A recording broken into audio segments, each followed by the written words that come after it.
Hello, and welcome to another episode of the Heart Centered Therapist podcast.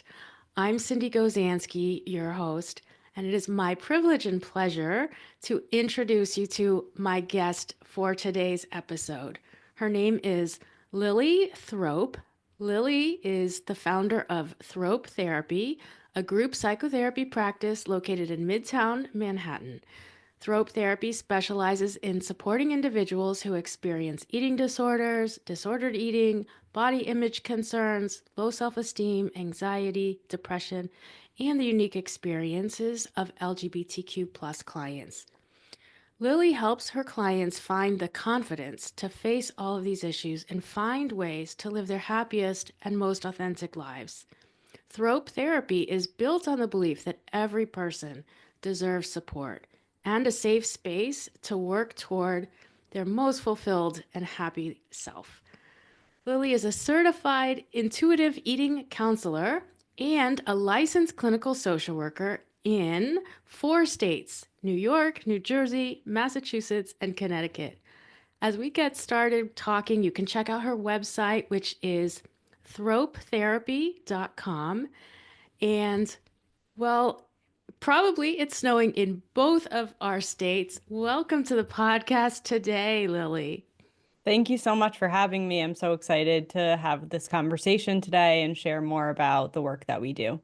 Yes, me too. Yeah, so we're coming on a snowy February day and talking about so much around the power of connection. And in this case, especially when you're working with eating disorder recovery, therapists, clients, I really hope that our conversation today is, I really hope that our conversation today resonates for both therapists and also any listeners out there who may be experiencing or think they have some kind of eating disorder or disordered eating issues.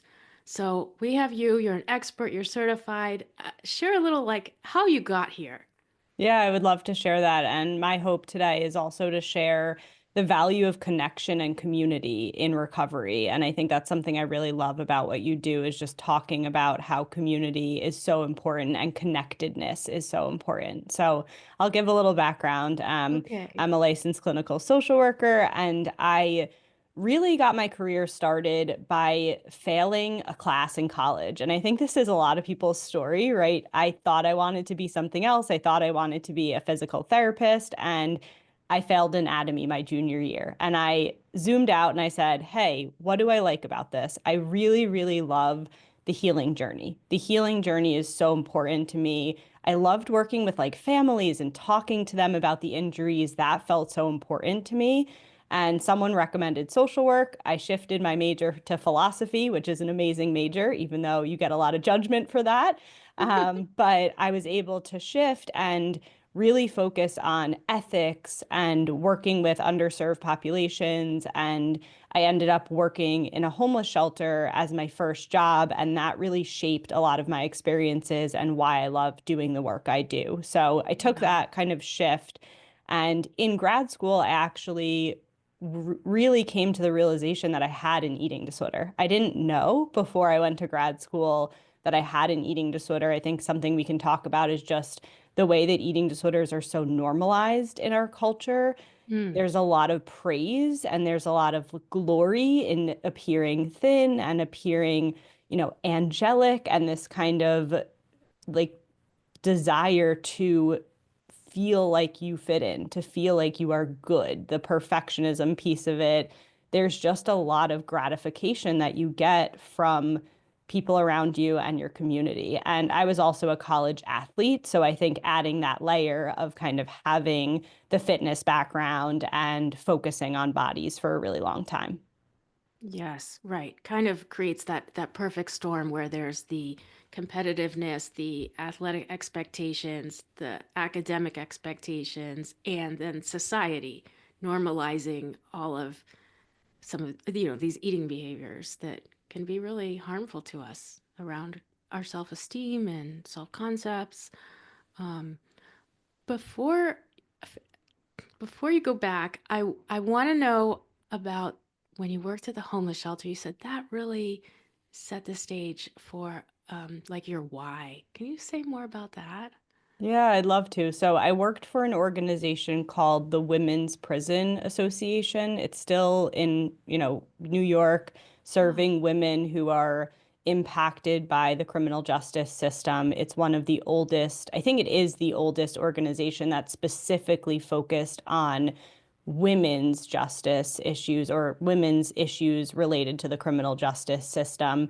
If anybody's watched Orange is the New Black, the actual woman, Piper Kerman, who wrote the book, is on the board there and is yeah. very involved with it and also received services when she came out of prison. So it's a really awesome organization. They have an alternative to incarceration, which is where I originally worked and had Hmm. my internship. And then I ended up working in their family shelter, which housed women and children. So we got a lot of DV cases and, different family dynamics that led them there. And I really just found such a passion for working with women. I think working with women who are going through some of the biggest crises in their life, being in a homeless shelter and especially with their children, it just made me such a empathetic, compassionate person. I already had those skills, but it Yeah. really stretched me to expand the way that I was supporting people and go outside the box. One of my favorite things that I did at the homeless shelter was I started a weekly yoga class. And during the yoga class, I had babysitting arranged so that these women could truly just take 1 hour away from being a parent, away from searching for a job, away from the stresses of life and just be with themselves. And I think the relationship to yourself, obviously, as a therapist, is the most important thing. And helping them find a space where they could connect to themselves was the biggest blessing I could have ever found. And I learned so much working there and wearing a million different hats, being excited to be focusing on this population that just deserves so much grace and compassion and often does not get it. Yeah. Oh, wow. Thank you so much for that. I got chills just hearing you describe it and the service and the and everything that you were able to do. And you really it even combined like your love for the physicality, like your first thought of your career choice and then doing yoga with these women who could never maybe they've never even known like what relaxation is or connecting with their bodies because of being in such abusive situations and trauma and all of that. And you're speaking to my heart, going outside the box. I think we, as therapists and social workers, it's so important that we can do that and be creative. Sometimes we don't think that we're creative in our work, but really, when we can go outside the box and see what the needs are from the person that we're working with, and you've done some major things outside the box in your group practice that we're going to talk about. So, yeah, so Yeah, exciting. definitely. One other piece I'll just add is actually what was so great about the yoga was the community aspect. These people were all Mm. living in a homeless shelter together, but maybe didn't connect with each other because their lives were so crisis. Like it was a crisis day to day. They didn't have the space to just look around a room and say, hey, we're all here going through this same thing. And one of my favorite parts of the yoga would be passing out these intention cards. So I'd kind of shuffle up the cards, pass them out, and everyone would get a different, like, supportive message. And I can't even tell you when they would flip the card over and read it, some of them would just start crying and like Mm. get tearing up just thinking about that. Like they would beg me, can I keep this card? And I'm like, please. I probably lost a whole deck of these cards Oh, while I was wow. there because something about reading that and the messages resonating with each person, we started going around and sharing. Like at the end of the class, I'd leave, 20 minutes, and it wasn't only the yoga, it was also this ability to connect the community by first kind of moving our bodies together and then being able to talk about it. So it was just a really beautiful kind of like wraparound thing that just happened naturally. Yeah, amazing. And you really come from this heart-centered place. Your heart is so big to even come up with this. And as you share it for us, like you're helping the listeners even come up with some ideas that they might want to do in their communities or their practices. Um, and sometimes we think, oh, you can't do it in this setting. And you're sort of like, yeah, no way. You can do it. Go for it if you have an idea. Yeah, totally. Hmm. Yeah. So, Lily, I really appreciate you also being so vulnerable with us and sharing about your experience, starting from like that college class. And yeah, I have one too. I thought organic chemistry, that meant I could not keep going down that track and I had to switch. So, most of us can admit to some of those stories. How did you start to develop this awareness about your own eating disorder? Yeah, that's a great question. So I have to give a shout out to a friend that I was in a yoga program with who noticed some of my disordered behaviors. And at the time, she was studying to become an eating disorder dietitian. So my friend Katie Corradino, she sat me down at a coffee shop and was like, Lily, I think you have some disordered eating going on. I don't know if it's an eating disorder, but I really want you to get help. I want to connect you to help. And really, luckily, I was open to that. I think there's so many times where we want to have that kind of loving, heart-centered intervention for our friends, and it's just not the right time. And people need to hear it at a time that's right for them. I think I was ready to let it go. I think in a lot of ways I needed someone to notice and point it out and connect me with care. I was so lucky to be able to work with a dietitian and a therapist who were also certified intuitive eating counselors, which I can talk more about. But really, I was able to recover as I was learning everything about social work and therapy. And it was such a beautiful experience to be going through recovery at the same time that I was learning how to be a therapist. That was just like such a unique experience.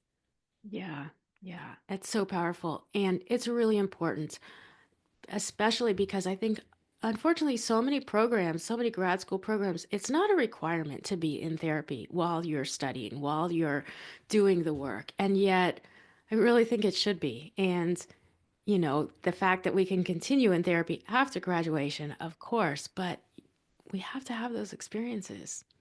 Yeah, totally. Therapy is so relational. And Mhm. in grad school, you don't really get to experience that relational piece of it. And I think being in therapy, you understand and develop your own relational approach with your therapist that I think can really shape who you are as a therapist once you graduate grad school.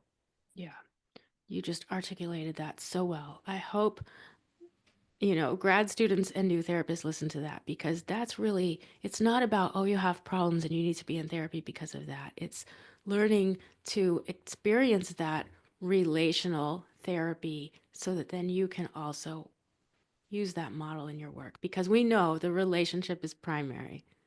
Yeah, totally. And a lot of, I'll just say most people have experiences of people that we trusted and we expected to take care of us and wanted to treat us with unconditional love that didn't. And that relational trauma, I think, can really be healed by a positive relationship with a therapist, right? A Mhm. relational therapist will help you build back the trust that people are not going to harm you. And I think that's something that's important to work through as a therapist, helping other people work through that as well. Mm-hmm. Yeah, 100%. I was doing some supervision with a newer therapist today, and she was sharing just beautiful work with this client, and she's trained in EMDR, and that's great. We love all of the techniques out there. Yet the beautiful work and the connection and the growth was from the relational work that they were doing. So, um, absolutely. Yeah, definitely. Relational wins. It's the best. It is. It is. And, that's again why I love having guests like you, Lily, on this show because we're creating a relationship and we're creating a relationship for other therapists to, you know, meet therapists out there. Our work is so isolative. And here we get to hear from a New York City therapist who's also an eating disorder specialist who goes outside the box. Wait till you hear about what she does. Wait till you see her Instagram page. I'm going to just tell you the handle. It's at Thrope Therapy LCSW. Got to check it out. I love how brave you are. So, you get through your recovery for your own eating disorder and graduate, and then what happens? Yeah, so I graduated and I did work in the homeless shelter. And at the same time, I also was doing private practice part-time. And, Mm. in grad school, I think there's a lot of negativity around private practice and there's a lot of judgment, especially in the social work field. And I started working at this private practice just to see if I liked it. And I kind of became the resident eating disorder expert at that practice because a lot of other therapists didn't want to work with it. They were afraid of it, they were uncertain about it, it was scary. This is one of my biggest qualms with therapists right now is like a lot of people are struggling with disordered eating. And if you're afraid of that, I think you need to do some work around that because everyone has a relationship with food.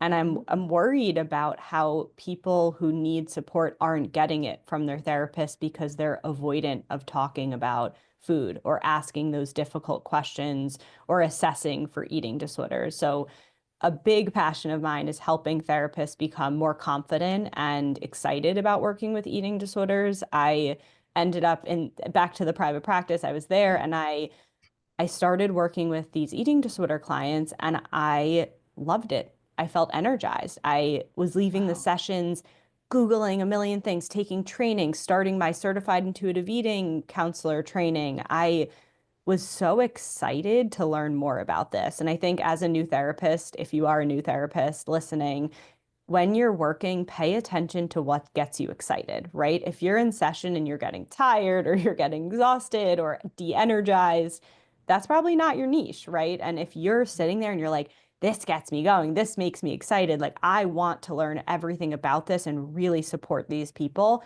that's probably your niche. So I wouldn't say I set out to work with eating disorders, but I discovered this passion for the work. And then I also could relate to the clients too, right? I wouldn't always share my story, but I think there was just this like connection that they could feel because I knew it. I knew it in my bones, not just in my, logical brain, but I knew it in my body. And there's something so powerful about working with someone who really gets where you've been. Yes. Yes. Absolutely. And so even if you're not self-disclosing your own story, you feel it in your bones. Their issue, you drop that into your heart. You're able to like then offer it back to them, like filtered through your experience. You know what that's like, what that desperation or that loneliness or that, craving, whatever it is. And you can name that for them and it's their experience too.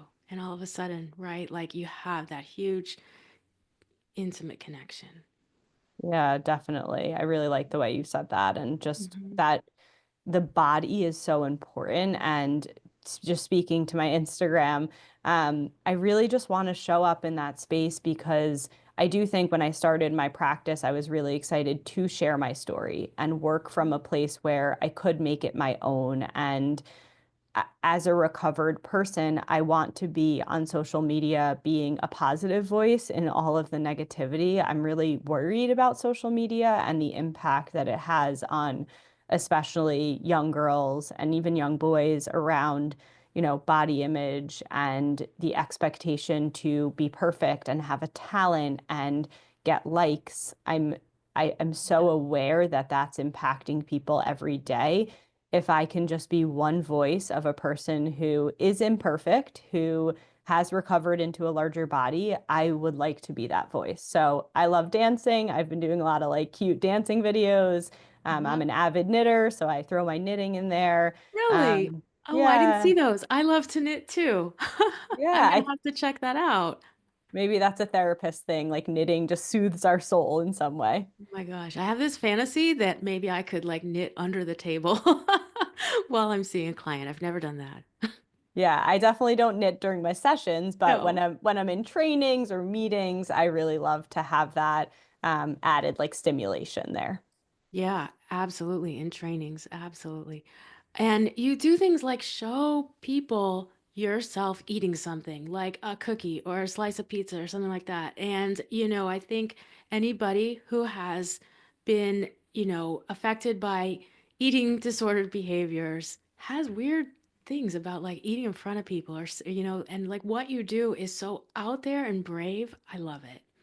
Yeah, thank you so much for saying that. It's so funny because was talking with my business coach and saying, why did these videos where I'm eating always get more views than the other videos? And I do think it's what you just said, that people aren't accustomed to someone saying, hey, I take an all foods fit approach. I do love a salad, but I also really love a slice of pizza. And I'm going to show that you can eat all of these things and still be in promotion of health. I think there's a big challenge going on right now in the eating disorder field and just generally, what does health mean? And I think Mm, sometimes we can get really black and white about it, right? Like health means only doing X, health means not doing Y, versus health is a broad spectrum of behaviors, including taking care of your mental health, eating foods that are satisfying to you, eating foods that nutritionally support you, right? It's this big, broad definition, and it's very individual. What's mhm. healthy for me is not going to be healthy for you. And I encourage each person to come up with their own definition of health. I think that word has been so misused and harmful in our culture, just the judgment around it, the all or nothing thinking around it. And I think it does contribute to eating disorder and disordered eating behaviors. Yeah, yeah. And as you say that, and I'm aware, like on your website, you have this beautiful paragraph, and I don't have it in front of me, but the idea that you see clients sort of trying to fit into smaller and smaller boxes, not just about their body, but it's like a way that their life gets constrained and constricted. And I'm thinking even somebody who might feel like they're in recovery, but say they only eat the same foods. That sounds like sort of a smaller box. Like maybe that's a step. But this notion of trying to like expand health so that it's not just this really constricted, has to be one way, has to be, small or according to like what we see out there in media and news and all of that. Yeah, definitely. The word that was coming to mind as you were talking was rigidity. Mm, I think the biggest goal of recovery is to have flexibility around eating, around movement, around your life choices, right? And I think this is a therapy goal too, right? Moving from rigid thinking to flexible thinking. And we can do that with our eating too. So I do think a lot of people, as they're recovering, the first step is probably finding safe foods and sticking to those, like you said. But that's only step one, right? Recovery has a lot of steps and a lot of pieces that need continuous work for a long time to actually work. And that's a big frustration of recovery, just the amount of time it can take to get from a really restrictive eating disorder or even binge eating disorder to a place of comfort and flexibility with food.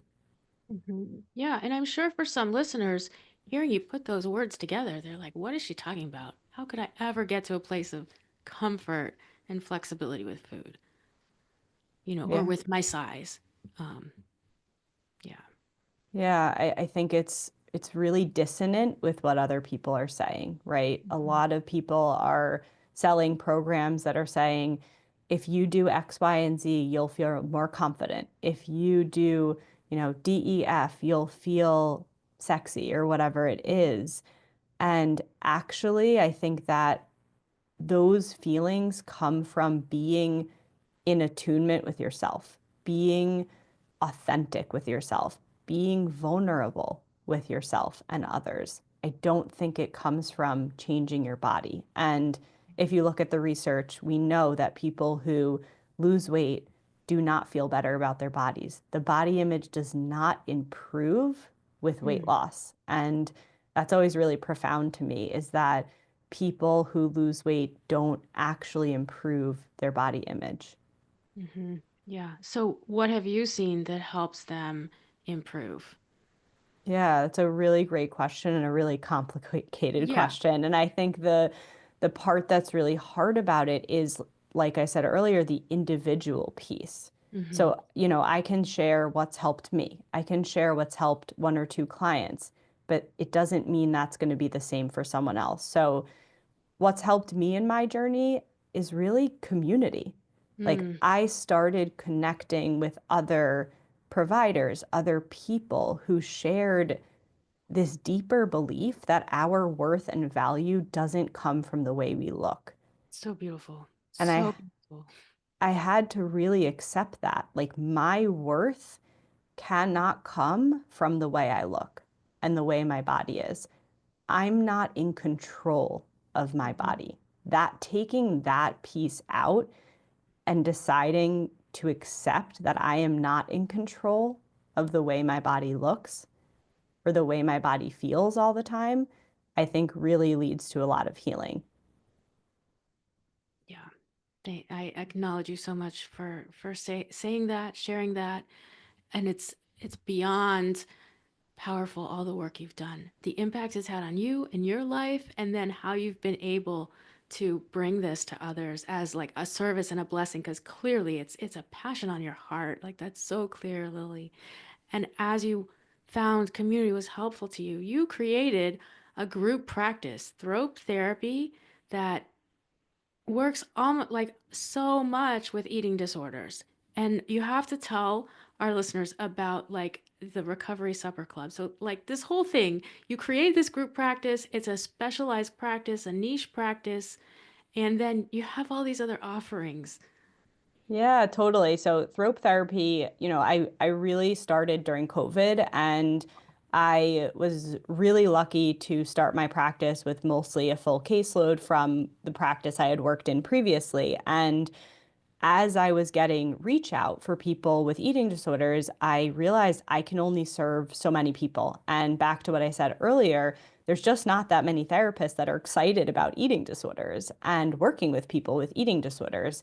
So I wanted to hire people who were interested and excited about eating disorders that I could train so they can go out and start their own practices or, Mm. serve the community in another way. So everyone that works at my practice has either lived experience with an eating disorder, they've worked at a treatment center, they have some connection to chronic dieting. That's another way that people get connected with this work is just years and years of chronic dieting and still feeling terrible and realizing like this isn't the way and trying to find an alternative route to feel good and back to our favorite word, healthy, whatever that means to them. Yeah. So that's really why I started hiring and why I have a group practice. And I'm so lucky and blessed to have three amazing clinicians on my team and one student. And it's so wonderful to be able to meet as a group and all share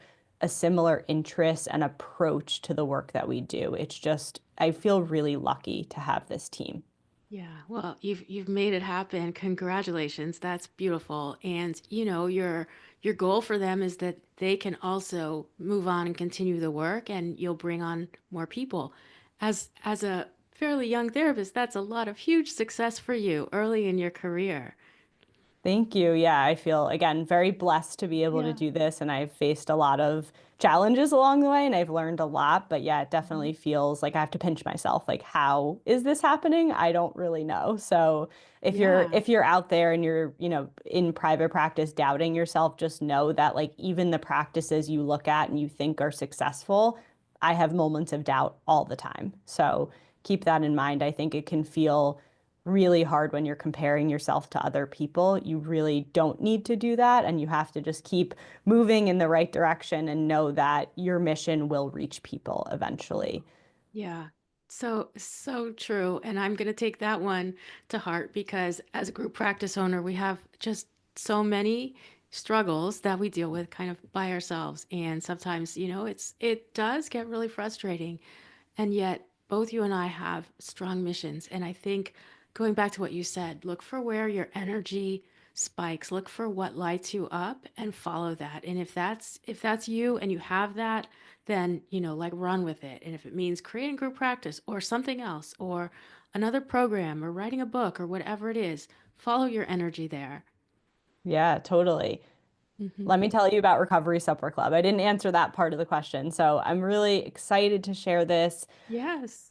It's kind of like my little baby that I'm nurturing right now. It started a few months ago. It really started from a place of honestly desperation from one of my clients.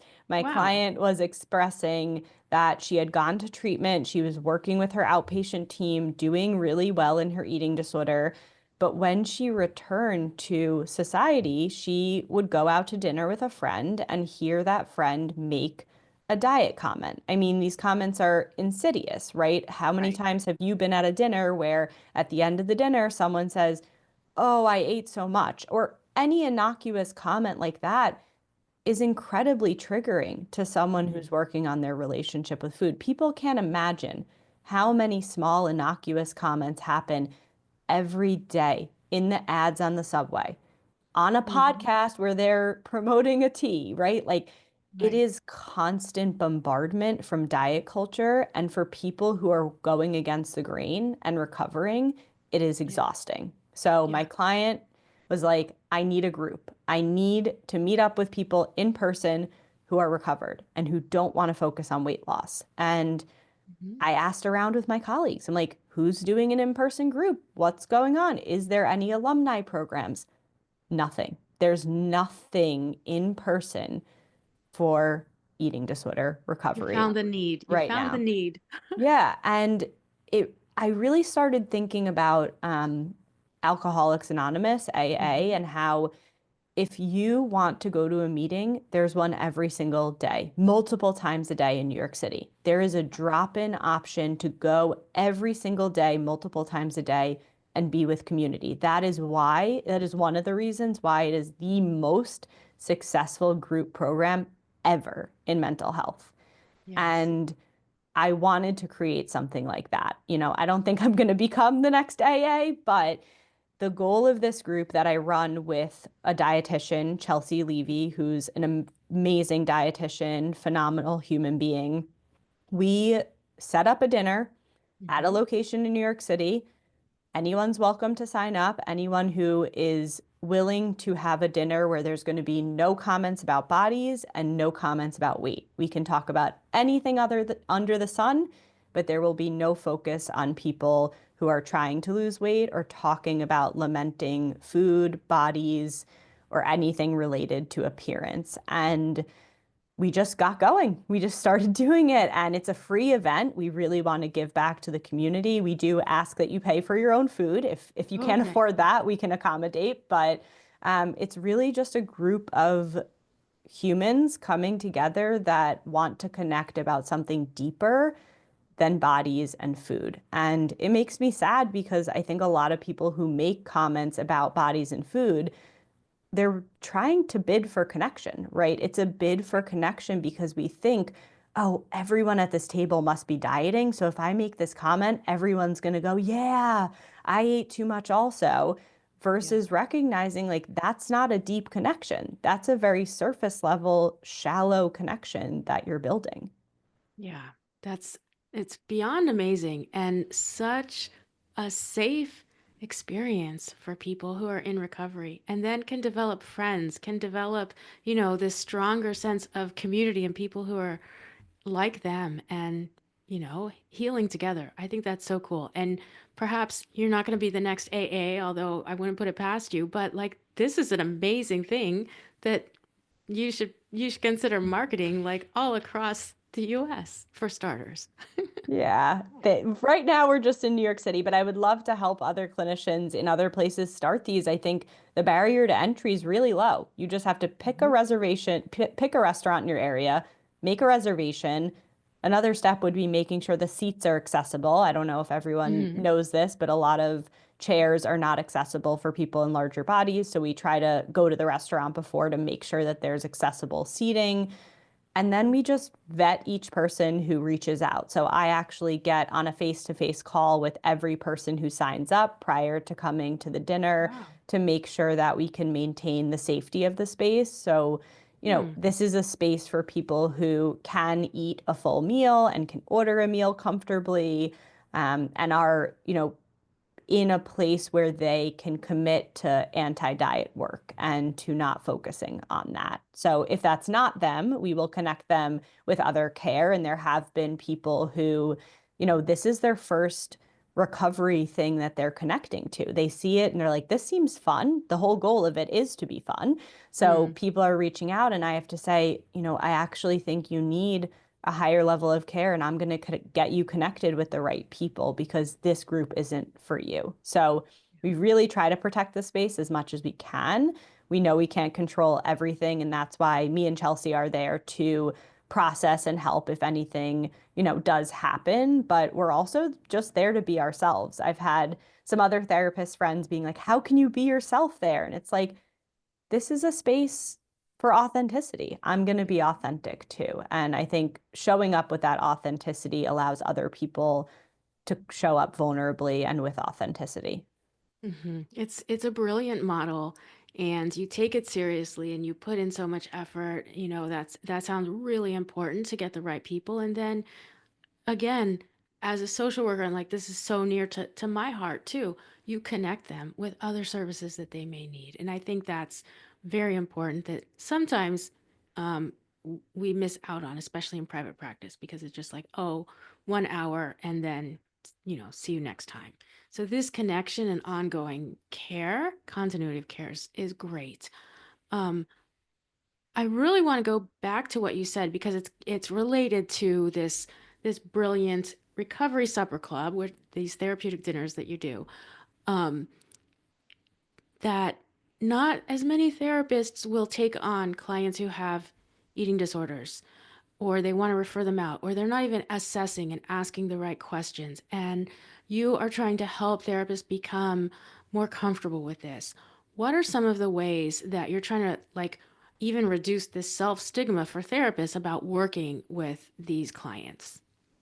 Yeah, that's a great question. I do a lot of networking, and I think when I'm networking, I try to share about my work with eating disorders, explain what's exciting about eating disorders, and I also offer a lot of supervision around eating disorders. So Great. I will work with other private practices who have a bunch of clinicians, and maybe one of the clinicians on the team wants to work more with eating disorders, and the supervisor isn't super comfortable. So I have been going in to do group supervisions with that clinician, but also the clinic owner will join. So I'm kind of giving the clinic or group practice and a longer education around working with eating disorders, some of the nuances. I think what really scares people is the medical fragility, which I get it. I think a lot of mental health disorders have medical fragility. This one's just very acute, and I think that can feel incredibly scary. But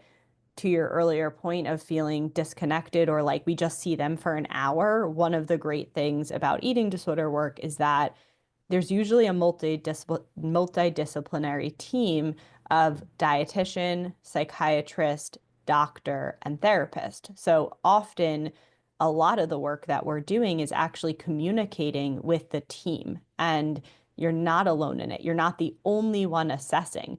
The therapist is really important to focus on some of the deeper connections to body image and the relational work and processing the control aspects of the eating disorder, but you won't have to assess the medical fragility. You definitely need to be educated on how to assess for that. And medical stability to me is the most important thing for our clients, which is why we're always in communication with doctors. I think probably therapists don't have a ton of time to do that. And that's one of the challenging parts of working with eating disorders is that outside of your session, the therapist is doing so much extra work to make sure that you are getting the best care and safety that you need. I would say another piece is I also text with clients. There's a Mhm. lot of coaching that goes into eating disorder work. And I think in traditional therapy, that's like a big no-no is communicating outside of sessions. I'm sure, with technology, it's changed, but, we use an app where our clients can upload the photos of their food. They can upload what they're feeling about it, how they felt before the meal, how they felt after. And I'm going in there daily to check on my clients and see what's going on. Maybe it's been 6 hours and they haven't had another meal when the recommendation is to eat every 3 hours. So I need to pop in there and be like, hey, what happened to lunch? And Mm-hmm. there's just so many aspects to eating disorders that I think can feel scary and overwhelming when I don't think it needs to be. Yeah, that's amazing. And is that an app proprietary to your practice or something that people can, other therapists interested can find online? Yeah, it's a free app. It's totally accessible to people. I did not Cool. create it or anything. Oh, okay. It's called Recovery Record. Their app has like a little bird. It's like a butterfly or like a bird or Yeah. something. And you can download it as a clinician and you get a clinician code. And then the clients download it as a client version. And the clinician version, you can see everything and you can write in real time responses to them, and kind of comment on the meals. And the dietitian can also be a part of the team. So you Mhm. can see what the dietitian's saying as well, so that you Yeah. can support those messages too. Yeah. That's fascinating. And, I think that's where technology can be so helpful in our work. It creates another level of that connection for the client, for the team working with the client. I love that. I think you're right when you look at the extra work that kind of goes in after hours from, doing consults with your other providers or check-ins with your client. It's a lot for a private practice clinician. Just like that's why many private practice clinicians don't work with somebody with severe mental illness because they would also be doing this same kind of treatment team model with a psychiatrist, a case manager, whoever else. But I agree with you, like it's not impossible. And the more we can do that, the better because we're providing greater access to such needed mental health care that I think we really need in our world today, and especially our country. So I have an example. Like, um, we don't have an eating disorder expert in my group. And one of my therapists says, for instance, like, okay, wait, let me redo this. That I'm gonna have to go back here.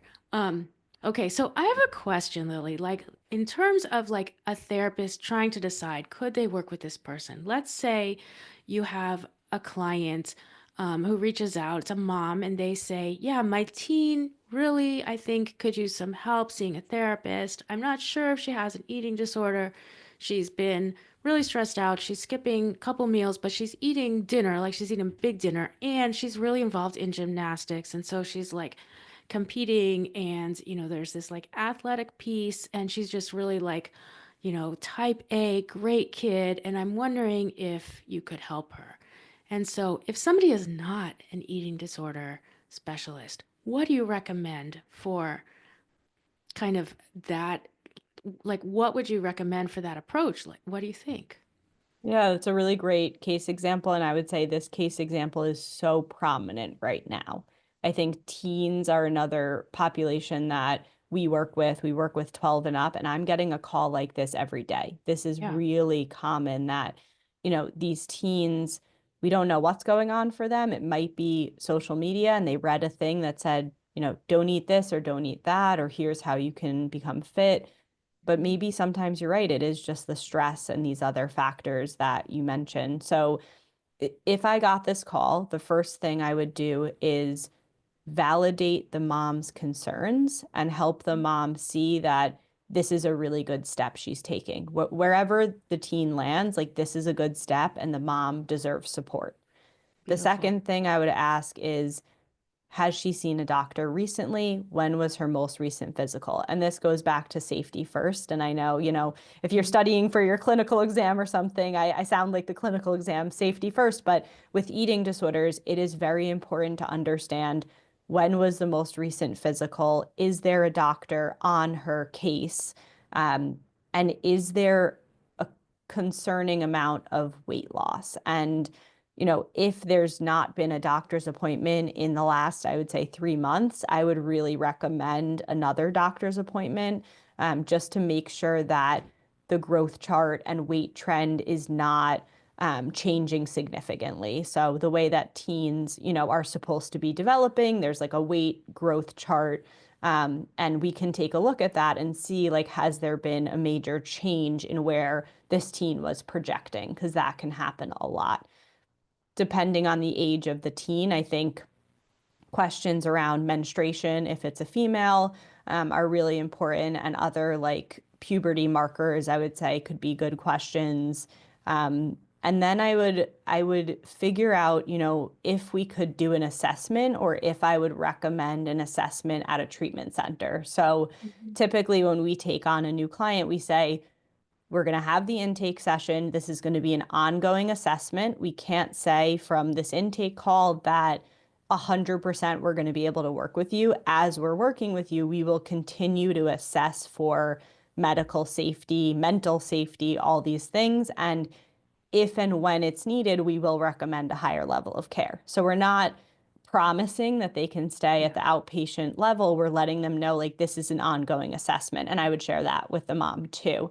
Sometimes it's really helpful to just recommend going to a treatment center for an evaluation. So in New York, I might say, let's contact Montanito, which is a great eating disorder treatment center, and let's have an intake there. Then we can get their recommendation. If their recommendation is residential, you're not really good for the outpatient setting. If their recommendation is IOP, maybe we talk about, could we see you twice a week? Could we get a dietitian on board twice a week if they don't want their child to go to a program? So I like to kind of trust the treatment centers when I think there's a severity there. Mhm. But those are a few of the questions that would come through my mind. Yeah, that's great. And I mean, people can really get a sense of what it would be like to get supervision from you just from that example.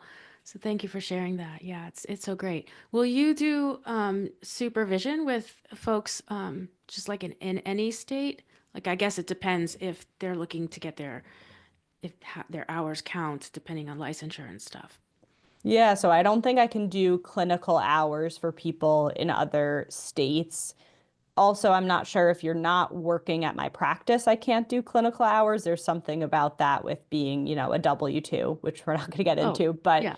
yeah, there's something about that. But I'm happy to do supervision with any group practice that's just wanting to learn more about eating disorders or has an eating disorder case that they're uncertain with or stuck with or just want extra support. And honestly, creativity. Like one of the reasons I like getting supervision is because my brain has limitations and I sometimes reach a roadblock where I'm like, I don't know where to go. And hearing other people, I end up leaving with 15 ideas of like, I could go in these different directions. So it's less about um, if you know the information, more just like creativity around where can we go with this case. And that's what I really value about supervision. Yes, yes. It's so great for that. It's really a way to look at other, other options, other avenues, just really expand that. And I think that's great. And so it's like consultation you could do for other group practices or clinicians. Yeah, very cool. With the heaviness that you kind of described, like it takes a lot of extra work, a lot of extra hours. You're working, with a lot of pain. There's burnout for the therapist. It's an emotional toll, and then many of the therapists might also be going back into their own histories from having had similar experiences. So, what have you found helpful to like sort of manage the burnout in this profession? Yeah, that's a really good question, and I'm sure every therapist has a different answer for this. I'm really fortunate that my rate allows me to work with fewer clients. And by working with fewer clients, I'm able to dedicate that outside time. And when I share my rate with people, I always make sure that they know I'm going to be available to you in recovery record, via text. And this isn't just about the 45 minutes I'm spending with you, it's everything that we're going to do together. So that's one piece that I think helps prevent burnout for me. I think having the group practice prevents burnout, just knowing I'm not alone and being able to talk with the clinicians on my team about their challenges with their cases, but also my challenges with my cases and not being alone with that. I love knitting, so I have to give a shout out to that. I really love creating something with my hands, and it's really hard for me to get out of my head. And I'm sure a lot of therapists struggle with this.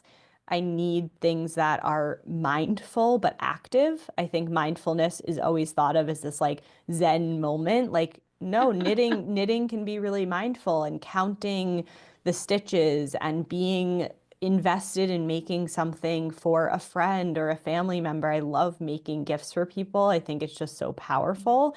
I'm also an avid Zumba-er, I guess. I don't know how to say Oh, that, but I found a Zumba class that I really love. And I think dancing and, movement is complicated in recovery, but the way that I've been able to access movement in a fun and enjoyable way is dancing. And I think a lot of our creativity comes from being able to move our bodies in more like feminine ways. And I would say that Zumba is a kind of like feminine movement. And I just really appreciate the way we can like connect with our bodies through that. So yeah. I'd say those are some of my favorites right now. Ah, that's great. And your smile says it all, right? That this is just what's really nourishing for you. And I it's so cool, and it's also just so resonant, like when you were talking about therapists being in their head so much and how do we quiet that. And I have that trouble all the time. um I think a lot of us do, so it's really exploring those other things, and giving ourselves a break. Like we just are not really good at that because we have such like big service oriented hearts, and we're not as good at giving ourselves a break. So I don't know. I think that's part of what we deal with. Yeah, definitely. Yeah. Yeah. Um, so I think that as we kind of wrap up here, I'd love to know a couple things. One, like what would you say to somebody who's listening, who maybe is wondering, like maybe I do have some rigidity, maybe I do have some eating disorder behavior or an eating disorder, but I don't know, like they feel so hesitant to get help. What kind of encouragement would you maybe give them? Yeah, I think I would first say I, I'm proud of you for even acknowledging that there might be something there. That's a really big step. I would say you deserve better. You deserve better than a life chained by these diet rules, these food beliefs. You deserve something more expansive and something better than where you are right now. So whether they're ready for, full recovery or just want to explore it, I would just say you deserve better. And I would say get connected with either a therapist or a dietitian and just start somewhere because it doesn't have to be full recovery. There's so many steps before full recovery. It just starts from awareness. Yeah, thank you for that. So beautiful. Yeah, you deserve better. And how about for a therapist who wants to work more and not be scared of working with clients that bring eating disorder issues? What would you tell them? Yay, you should totally work with eating disorders. It's a Yay. great way to go.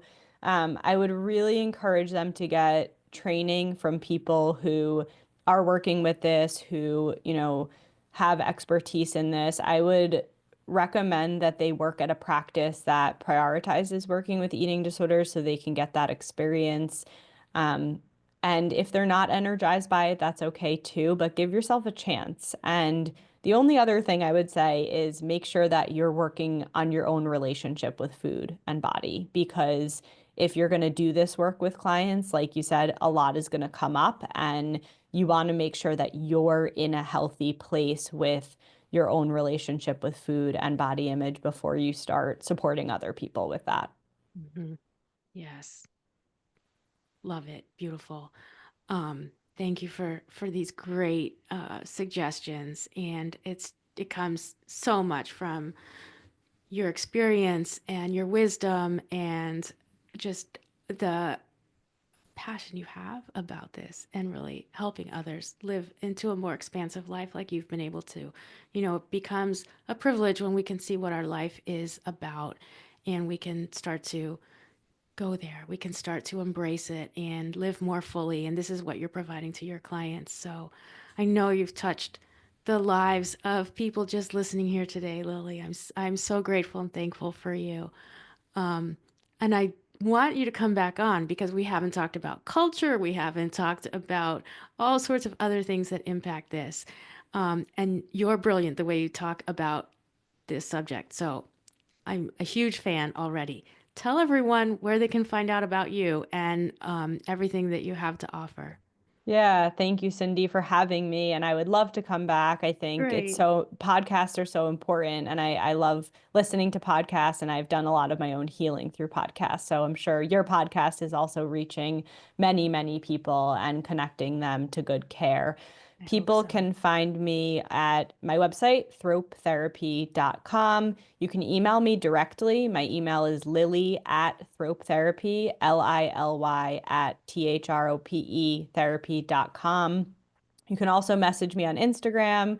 My handle's Thrope Therapy LCSW. And if you're in the New York area, come to Recovery Supper Club. Our Oh, next one, I don't know when this will air, but our next one is February 27th. If not, we'll have a March date soon, and it's on the website. You can just sign up for a free call with me. No commitment to come. You can just have a free call with me, and we can see if you're a good fit for that. wow. So generous. That's amazing. Everything will be in the show notes. This has been really fun, really informative, and inspiring. I'm so grateful again, Lily. Thank you for everything you're doing out there in the world. And um, just, it's been the best. Thank you so much. Yes, thank you. Okay, until next week, everyone, stay heart centered.